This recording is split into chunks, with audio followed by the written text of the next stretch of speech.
अस्सलामुअलैकुम अज़ीज़ तलबा, रहबर academy educational YouTube channel में आप तमाम तलबा का इस्तकबाल है, खुशामदीद है। चलिए, हमारा अगला वीडियो जो है 2 मुतग़य्यर इकत्ती मसावात पार्ट 4 हिस्सा चौथा जो है मश्क 1.4 पर मबनी है। तो हम शुरू करते हैं हमारा 2 मुतग़य्यर इकत्ती मसावात मश्क 1.5 के जो प्रॉब्लम सेट है, यानी जो इबारती सवालात है, उसके ऊपर हमने ये वीडियो लेकर आए हैं।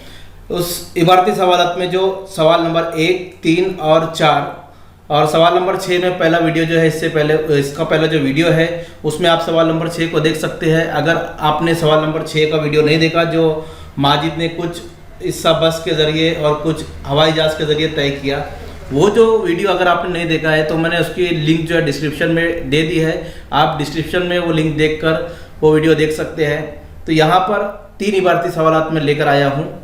तो सबसे पहले अगर आपने हमारा चैनल सब्सक्राइब नहीं किया है तो हमारे चैनल को सब्सक्राइब कीजिए और बेल आइकन को दबा दीजिए, ताकि जैसे ही मैं नई वीडियो अपलोड करूंगा उसका नोटिफिकेशन जो है वो आपको फ़ौरन मिल जाएगा। तो चलिए बच्चों, चलते हैं हमारे सवाल की तरफ। देखिए, पहला सवाल है हमारा मश्क 1.5 का पहला सवाल है। 2 अदाद का फ़र्क 3 है, बड़े अदद के 3 गुना और छोटे अदद के दुगना का मजमुआ 19 है, वो अदाद मालूम कीजिए। आसान सवाल है, थोड़ा सा मैं समझाता हूँ। इबारती सवाल जब भी आए तो आप थोड़ा घबराना नहीं है। ये सवाल एक बार बोर्ड के एग्जाम में पूछा जा चुका है। 2 आदाद का फ़र्क 3 है। अब यहाँ पर 2 आदाद है और एक बड़ा आदाद है और एक छोटा आदाद है। तो बड़े अदद और छोटा अदद कौन सा है, यही अभी हमें पता नहीं है। जब वो पता नहीं है तो हम बता कैसे सकते हैं कि किसका फ़र्क 3 है। तो जो आदाद हमें पता नहीं है, मालूम नहीं है, पहले हम उनको बच्चों फ़र्ज़ करेंगे। तो हम लिखेंगे यहाँ पर फ़र्ज़ कीजिए बड़ा अदद x, यानी हमने अब बड़ा अदद हमको पता हो गया है, मालूम हो गया है कि वो x है, ये हमने फ़र्ज़ कर लिया। तो छोटा अदद भी हम फ़र्ज़ करेंगे बच्चों y। तो बड़ा अदद x, छोटा अदद y। अब चलिए वापस से हम जो है बच्चों सवाल को पढ़ते हैं। 2 आदाद का फ़र्क 3 है, तो इन दोनों में से अगर बड़ा अदद में से छोटा अदद निकाला जाए, माइनस किया जाए, नफ़ी किया जाए, तो वो वहाँ पर हमको हासिल होगा 3। ये कहने का मतलब है यहाँ पर सवाल में कि 2 आदाद का फ़र्क 3 है। तो पहली शर्त हमको आसानी मिल जाती है। देखिए, पहली शर्त के मुताबिक हम लिखेंगे कि 2 आदाद का फ़र्क 3 है, मतलब बड़े अदद में से छोटा अदद अगर माइनस करते हैं तो इसी को फ़र्क कहते हैं। जब एक अदद में से दूसरा अदद माइनस किया जाए, नफ़ी किया जाए, तो इसको फ़र्क कहते हैं। तो हम माइनस करेंगे और वो फ़र्क हमारे पास दिया हुआ है 3। तो हम मसावत बनाते हैं बच्चों, x माइनस वाई बराबर 3। उम्मीद करता हूँ ये मसावत बहुत आसान है, आपको समझ में आ गया होगा कि 2 आदाद का फ़र्क यानी माइनस करना है, हमको मनफी करना है, नफ़ी करना है। तो हमने यहाँ पर नफ़ी किया है बराबर 3। ये 3 हमने हमको सवाल में दिया हुआ था। अब आगे बढ़ते हैं बच्चों। ये पहली शर्त के मुताबिक हमारी एक मसावत बन गई, तो हम इसको मसावत नंबर 1 दे देते हैं। इसको मसावत नंबर 1 दे दिए। अब आगे सवाल पढ़ेंगे, बड़े अदद का 3 गुना। अब बड़ा अदद कौन सा है बच्चों, x है, तो इसका 3 गुना कितना होगा, 3x। वो भी लिख लेते हैं हम लोग। चलिए, बड़े अदद का 3 गुना 3x। और बोला है छोटे अदद का दुगना, तो छोटे अदद का दुगना कितना होगा बच्चों, 2y। तो बड़े अदद का 3 गुना 3x और छोटे अदद का दुगना, क्योंकि छोटा अदद हमने y लिए तो इसलिए उसका दुगना जो होगा वो 2y होगा। तो ठीक है, छोटे अदद का दुगना 2y। ये उम्मीद करता हूँ ये आपको समझ गया होगा। बड़े अदद का 3 गुना 3x, छोटे अदद का दुगना 2y।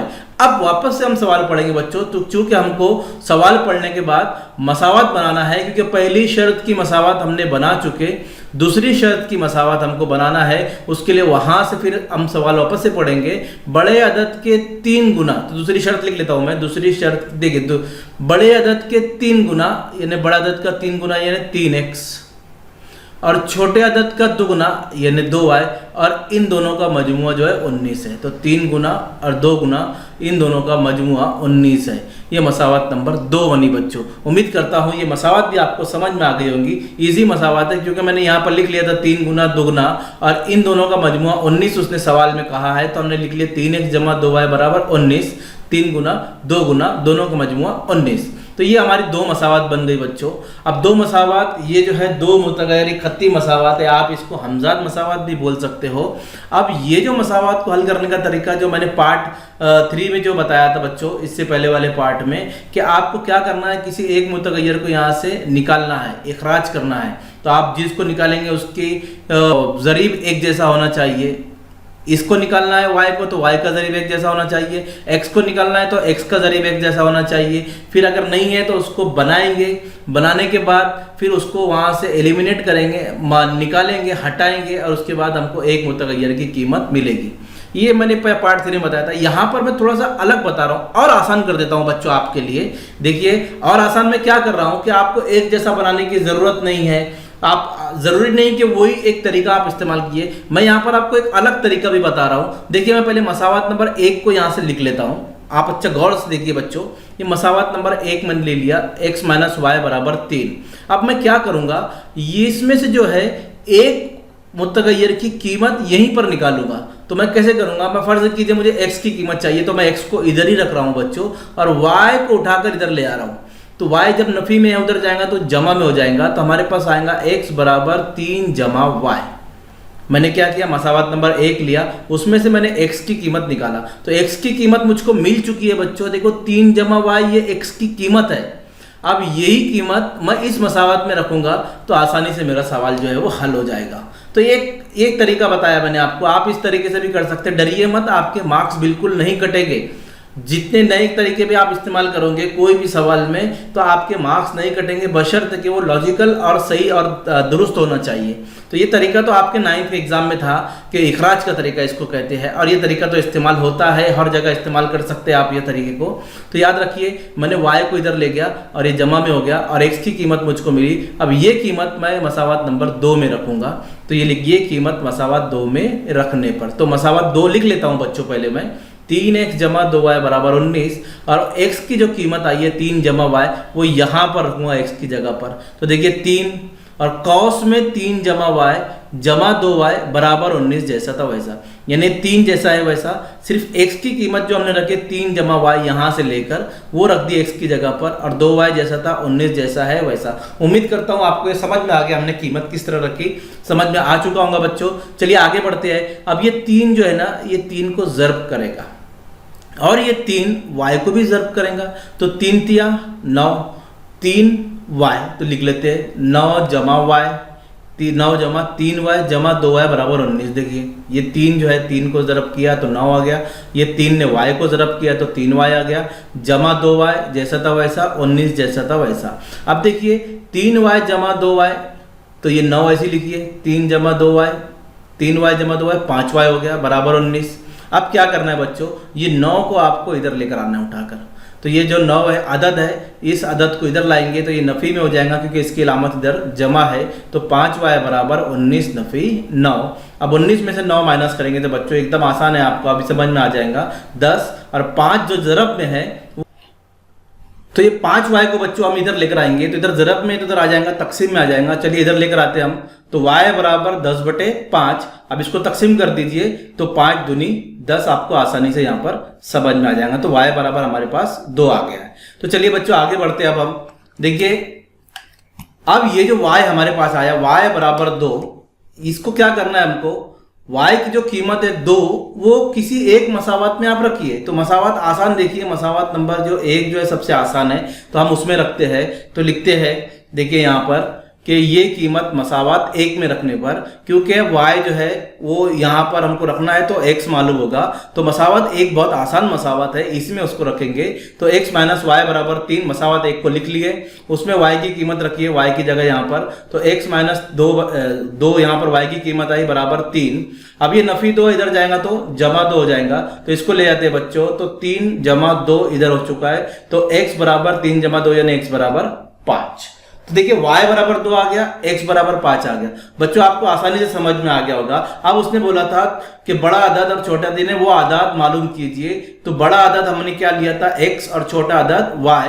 तो हम यहाँ पर लिखेंगे ये बड़ा अदद 5, तो लिखेंगे हम बड़ा अदद 5 और छोटा अदद 2। ठीक है, तो उम्मीद करता हूँ आपको ये सवाल समझ में आ गया होगा।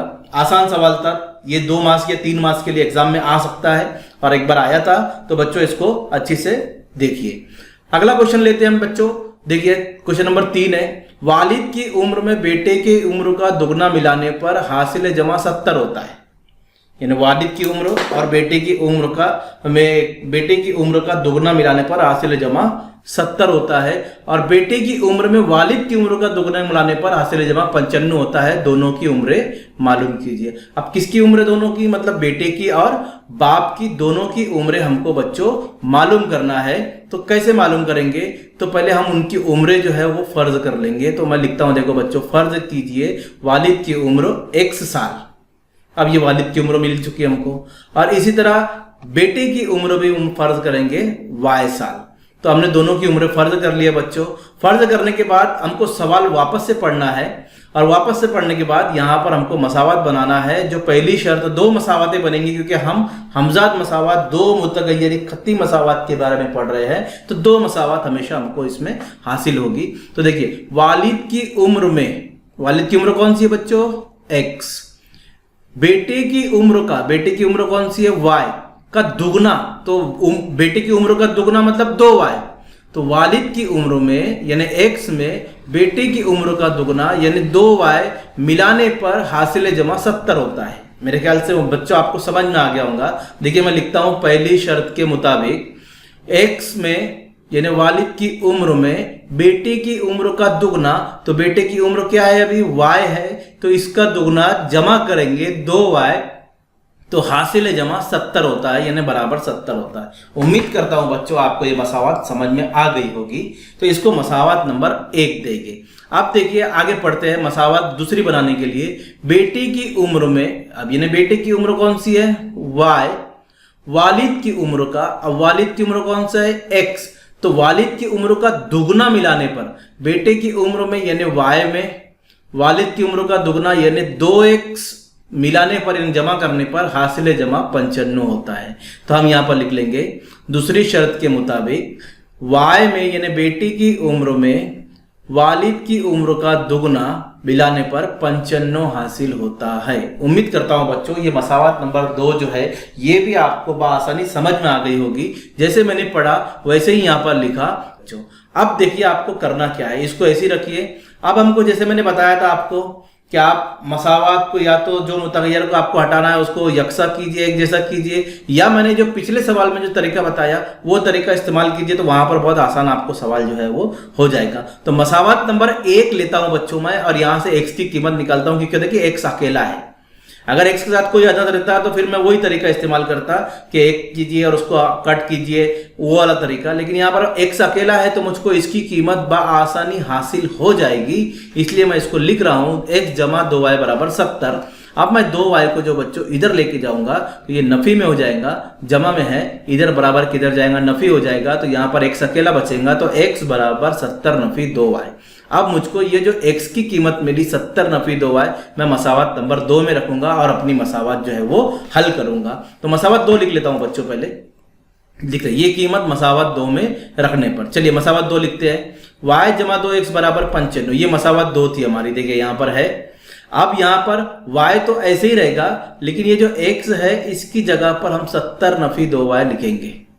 तो पहले लिख लेते हैं y जमा 2 और x की जगह पर मैंने लिखा 70 नफी 2y, देखिए x की जगह पर, और बराबर 95 जैसा था वैसे ही है। अब y को भी ऐसे रखेंगे। अब ये 2 जो है 70 को भी ज़रब करेगा, ये 2 जो है ये 2y को भी ज़रब करेगा, तो हम ज़रब कर देते हैं बच्चों।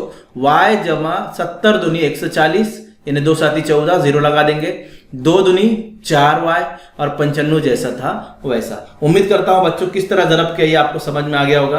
अब देखिए हमको क्या करना है, ये जो 140 अदद है और ये अदद हम इस अदद के पास लेके जाएंगे उठाकर, तो ये जमा में इधर जाएगा तो नफी में हो जाएगा, और y नफी 4y, तो y नफी 4y कितना हो जाएगा 3y, लेकिन 4 बड़ा है उसकी निशानी लगाएंगे हम नफी 3y, तो देखिए नफी 3y बराबर ये 95 और ये 140 तो आ गया तो नफी में आ गया।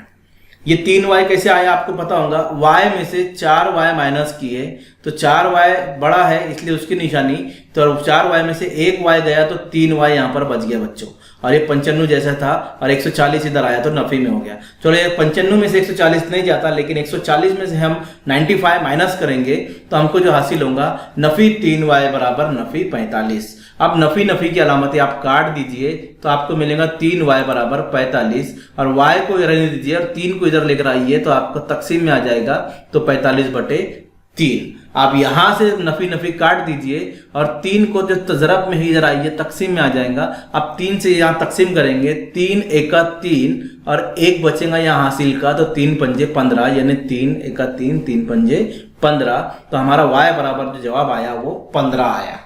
तो बच्चों y की कीमत आ गई है, अब हमको x की कीमत मालूम करना है। तो x की कीमत कैसे मालूम करेंगे बच्चों, यही तरीका कि ये कीमत कोई एक मसावत में रखिए, चाहे मसावत 1 में रखिए, मसावत 2 में रखिए, तो मसावत 1 ले रहा हूं उसी में रखता हूं ये कीमत मसावत 1 में रखने पर। चलिए मसावत 1 लेते हैं, x जमा 2y बराबर 70। अब x की जगह तो कुछ नहीं है, लेकिन y की कीमत आ गई है, उसकी प्लेस पे हम यहाँ पर 15 रखेंगे, तो x जमा 2 ज़रब 15 बराबर 70, 15 दूनी 30, तो x जमा 30 बराबर 70। 30 को इधर लेके जाएंगे बच्चों तो माइनस में हो जाएगा, तो x बराबर 70 नफी 30।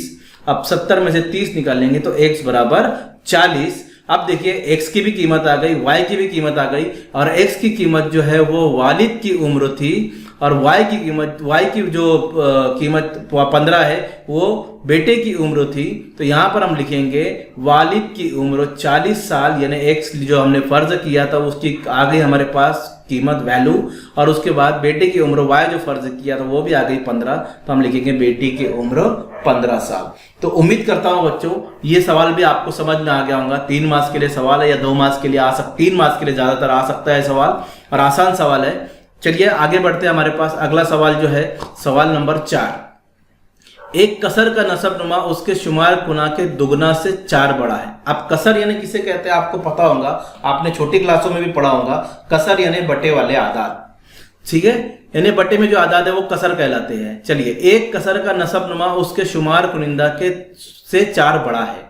अब कसर में 2 आदाद ऊपर एक होता है एक नीचे होता है, तो ऊपर वाले को शुमार कुनिंदा कहते हैं, नीचे वाले को नसब नुमा कहते हैं। चलिए अब पहले हम फर्ज कर लेंगे कि शुमार कुनिंदा यानी ऊपर वाला आदत कौन सा है, नसब नुमा यानी नीचे वाले आदत कौन सा है, वही नहीं पता है हमको, तो कसर कैसे पता होगी। तो सबसे पहले हम फर्ज कर लेते हैं। फर्ज कीजिए कसर का शुमार कुनिंदा जो है वो x है और नसब नुमा जो है वो y है। तो हमने जो ऊपर वाला आदत कसर में ऊपर जो रहता है वो शुमार कुनिंदा रहता है, हमने उसको x फर्ज किया। कसर का नीचे जो रहता है वो नसब नुमा रहता है, उसको y फर्ज किया। अब हमारे पास कसर मिल गई आसानी से x बटे y, तो मतलूबा कसर हमको मिली x बटे y, ये हो गई कसर। अब देखिए सवाल पढ़ेंगे और हम मसावत बनाएंगे, 2 मुतगैर खत्ती मसावत, और उसको हल करेंगे और x y की कीमत मालूम करेंगे। तो एक कसर का नसब नुमा यानी कौन, नीचे वाला ये y, उसके शुमार कुनिंदा यानी कौन सा x के दुगना से 4 बड़ा है। कौन, नसब नुमा, तो उसको लिख लेता हूं पहली शर्त के मुताबिक। नसब नुमा यानी y, देखो जैसे उसने कहा है सवाल में मैं वैसे लिख रहा हूं ताकि आपको आसानी से समझ में आ जाए। एक कसर का नसब नुमा यानी y कैसा है, शुमार कुनिंदा के दुगना। शुमार कुनिंदा दुगना मतलब 2x, ये बराबर 2x, 4 बड़ा है यानी 4 इसमें जमा कर दीजिए। तो एक कसर का नसब नुमा यानी y कैसा है, शुमार कुनिंदा के यानी शुमार कुनिंदा x के दुगना यानी 2x हो गया से 4 बड़ा है यानी इसमें 4 जमा करना है। उम्मीद करता हूं बच्चों जैसे मैंने बताया, जैसे सवाल में लिखा था ऐसे ही आप मसावत लिखिए तो बहुत इजी जो है आपको वो समझ में आ जाएगा। तो ये मसावत आ गई हमारी पहली शर्त के मुताबिक। इसको नंबर 1 दीजिए, कुछ सीधी करने की जरूरत नहीं आपको मसावत को कि x को इधर लाइए और ये x को इधर लाइए और इसको म्यारी सूरत में लिखिए, ऐसा कुछ करने की जरूरत नहीं आपको। जैसा मैंने तरीका बताया वो तरीके से आप हल करेंगे तो आपका हल बहुत अच्छा आएगा और आपका वक्त भी बचेगा। तो y की कीमत आ गई इसलिए मैंने इसको कुछ नहीं किया, ये y की कीमत का मैं इस्तेमाल करूंगा आगे बच्चों, इसलिए इसको मैंने मसावत नंबर 1 दिया। चलिए दूसरी शर्त देखते हैं हम।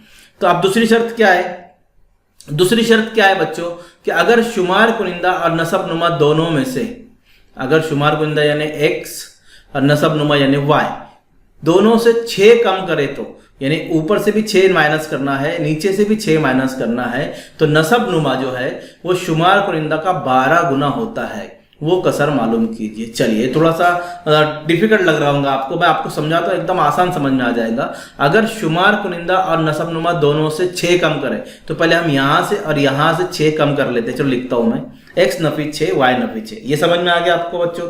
ठीक है। अब कम करने पर उसने बोला है कम करे तो, ये कम करने के बाद तो बराबर क्या होता है, ऊपर क्या होता है और नीचे क्या होता है, बोला उसने कि नसब नुमा यानी नीचे वाला शुमार कुनिंदा का दुगना होता है, 12 गुना हो जाता है। नसब नुमा शुमार कुनिंदा का 12 गुना होता है, यानी शुमार कुनिंदा को कोई फर्क ही नहीं पड़ा। फर्क किस में पड़ा? नसब नुमा में पड़ा। क्या फर्क हुआ नसब नुमा में? कि शुमार कुनिंदा का 12 गुना हो गया। कौन? नसब नुमा। देखिए फिर से पढ़ता हूं मैं, नसब नुमा शुमार कुनिंदा का 12 गुना होता है। तो नसब नुमा बदलेगा, शुमार कुनिंदा बदलेगा नहीं। शुमार कुनिंदा जैसा है वैसा नसब नुमा जो है उस शुमार कुनिंदा का 12 गुना हो गया है। तो मैं पहले शुमार कुनिंदा को वैसे लिखता हूं, शुमार कुनिंदा, लेकिन नीचे वाला तो तब्दील हुआ ना बच्चों। उसने सवाल में क्या बोला? शुमार कुनिंदा, अब शुमार कुनिंदा यानी ये का 12 गुना हो गया, इसलिए मैं लिख रहा हूं 12 ज़रब शुमार कुनिंदा। मेरे ख्याल से अब आपको एकदम आसानी से समझ में आ गया होगा कि ये जो लिखा था ये क्या लिखा था उसने, कि शुमार कुनिंदा न जो ऊपर वाला ऐसे ही रहेगा, लेकिन नसब नुमा शुमार कुनिंदा का 12 गुना हो जाएगा। ये उसने सवाल में हमको बताया था। चलिए, मैंने इसको जुमलों में इसलिए लिखा बच्चों, वर्ड में, ताकि आपको समझ में आ जाए। अब मैं शुमार कुनिंदा की जगह जो उसकी हमने फर्ज किया x रखूंगा, तो हमारी मसावत बनेगी y नफी x नफी 6 बटे y नफी 6, और ये x की जगह देखिए, शुमार कुनिंदा की जगह x और 12 गुना शुमार कुनिंदा का, तो 12 और शुमार कुनिंदा x उसकी जगह पे लिख दिया। और ये x को हम क्या करेंगे? काट देंगे बच्चों। पहले से कटा है देखिए यहाँ पर, तो इसको काट दिया हमने, तो हमारे पास मसावत बनेगी x नफी 6 बटे y नफी 6 बराबर, ऊपर कुछ नहीं बचा, मतलब 1 और बटे 12। उम्मीद करता हूँ बच्चों ये समझ में आ गया होगा। फिर से एक बार बताता हूँ, शुमार कुनिंदा यानी x और 12 ज़रब शुमार कुनिंदा यानी 12 ज़रब x, क्योंकि शुमार कुनिंदा x ही है। और ये x को काट दीजिए आप, तो आपके पास 1/12 बचेगा। अब इसकी आप तिरछी ज़रब कीजिए, इसको इससे ज़रब कीजिए, इसको इससे ज़रब कीजिए। चलिए 12 को ज़रब करते हैं x नफी 6 से, तो मैं लिखता हूँ 12 ज़रब x नफी 6, और y नफी 6 का y नफी 6 जैसा है, क्योंकि 1 से ज़रब करने पर उसकी कीमतें बदलेंगी नहीं, इसलिए y नफी 6 का y नफी 6। तो चलिए बच्चों, ये हो गया तिरछी ज़रब। अब 12 जो है वो x को ज़रब करेगा, और 12 जो है 6 को भी ज़रब करेगा, तो 12x और 12 छंग 72, 12x नफी 12 छंग 72 बराबर y नफी 6। उम्मीद करता हूं ये समझ में आ गया होगा। अब क्या करेंगे हम, जो देखिए यहाँ पर ये 72 को मैं इधर लेके जा रहा हूं और y को इधर लेकर आ रहा हूं आपके सहूलत के लिए। तो 12x ऐसे ही रखूंगा, जमा y ये इधर लेकर आया मैंने, तो यहाँ पर देखिए 72 नफी 6 जैसा था और नफी 72 इधर आ गया, तो जमा 72 हो गया। ये याद रखो बच्चों। चलिए, 12 नफी y, ये नफी है बच्चों, ये याद रखो, यहाँ नफी है। तो 12x नफी y, क्योंकि जमा y इधर आया तो नफी y हो जाएगा, तो 12x नफी y बराबर 66। ये आ गया हमारे पास, क्योंकि जमा नफी 72 में से 6 गया तो 66 बचेगा, 66 बचा बच्चों। अब देखिए, ये जो मैंने तब्दील नहीं किया था बच्चों, ये जो y की कीमत मेरे पास यहाँ पर है, क्या है? 2x जमा 4, यही कीमत मैं यहाँ पर रखूंगा और आसानी से वो हल हो जाएगा। तो इसलिए मैंने यहाँ पर इसको चेंज नहीं किया था, क्योंकि मुझको यहाँ पर y की कीमत मिल चुकी थी बच्चों। अब ये कीमत मैं यहाँ पर रखूंगा, तो आप लिखेंगे यहाँ पर मसावत 1 से y की कीमत रखने पर, ये मसावत 1 है, और यहाँ से जो y की कीमत है वो उठाकर हम यहाँ पर रखेंगे। तो पहले देखो रखता हूँ मैं बच्चों, ये पहले लिख लिया मैंने, 12x नफी y बराबर 66, 12x नफी y बराबर 66, ये जो मसावत थी ये। अब यहाँ से जो y की कीमत कितनी है? 2x जमा 4, तो यहाँ पर रखूंगा 12x नफी 2x जमा 4 बराबर 66। याद रखो बच्चों, जब भी आपको कीमत रखना है हमेशा कॉस में ही रखना है, क्योंकि जब तक आप कॉस में कीमत नहीं रखोगे बच्चों तो क्या होगा, ये निशानियां जो है ना ये कभी कभी बदल जाती है। अब देखिए यहाँ पर माइनस था तो ये माइनस है, अगर मैं इसको कॉस में नहीं रखता और आप डायरेक्ट रख देते नफी 2x जमा 4, तो ये गलत हो जाता, क्योंकि यहाँ पर जो 4 की निशानी है वो बदलने वाली है बच्चों। तो कैसे, देखो यहाँ पर जब कॉस के बाहर नफी है और जब कॉस खोला जाता है तो निशानियां बदल जाती है। तो 12x नफी 2x नफी 4 बराबर 64। तो इसको लिखते हैं हम 12x नफी 2x और ये जमा जो है नफी हो जाएगा बराबर 66। इसलिए बच्चों मैंने उसको कॉस में रखा था, ताकि जब कॉस खोलूं तो उसकी जो है अलामतें वो बदल जाती है, इसीलिए उसको कॉस में रखा गया था। अब देखिए 12x में से 2x निकालिए, कितना बचेगा 10x, और नफी 4 इधर गया तो जमा 4 हो जाएगा। तो 66 जमा 4 70, तो 10x बराबर 70। तो 10 को इधर लेकर आया मैंने, तकसीम में हो गया। तो यहाँ पर 70 जो है दोनों की जमा हुई 70, 1 0 काट दीजिए, या 10 7 70, तो x बराबर 7। ये आपका जवाब आ गया, x बराबर 7। चलिए बच्चों, अब ये जो x का आया मतलब शुमार कुनिंदा आ चुका है बच्चों। अब हमको मालूम करना है नसब नुमा यानी y। तो ये कीमत जो है मसावत 1 में रखिए, बहुत आसानी से आपका जो जवाब आ जाएगा। तो मसावत 1 को मैं लिख रहा हूं बच्चों, ये कीमत मसावत 1 में रखने पर मसावत 1 है y बराबर 2x जमा 4, और x की जगह पर हमको रखना है 7। तो चलिए रखते हैं y बराबर 2 ज़रब 7। देखिए x की जगह पर 7 रखा हूं, 2 7 14 और जमा 4 18, तो y बराबर 18। तो y भी आ चुका है बच्चों। तो आप देखिए हमारे पास x भी आ गया, y भी आ गया, और x यानी शुमार कुनिंदा यानी ऊपर, और y यानी नसब नुमा यानी नीचे। तो कसर मिलेंगी, मतलूबा कसर बराबर 7/18। तो उसने हमको कहा था सवाल में वो कसर मालूम कीजिए। तो ये जवाब है बच्चों कि वो कसर 7/18 है। तो उम्मीद करता हूं आपको ये वीडियो पसंद आया होगा और ये सवाल समझ में आ गया होगा। अगर आपको समझ में आया है और वीडियो पसंद आया है तो कमेंट सेक्शन में बताइए, और इंशाल्लाह अगला पार्ट जो है, और मैं बहुत सारे सवालात जो आपके सामने लाने वाला हूं, जिसमें हॉट्स भी है, बहुत सारे किताब के बाहर के सवालात भी है। तो हमारे साथ बने रहिए, और वीडियो को आखिरी तक देखने के लिए बहुत बहुत शुक्रिया। जज़ाकल्लाहु ताला खैर।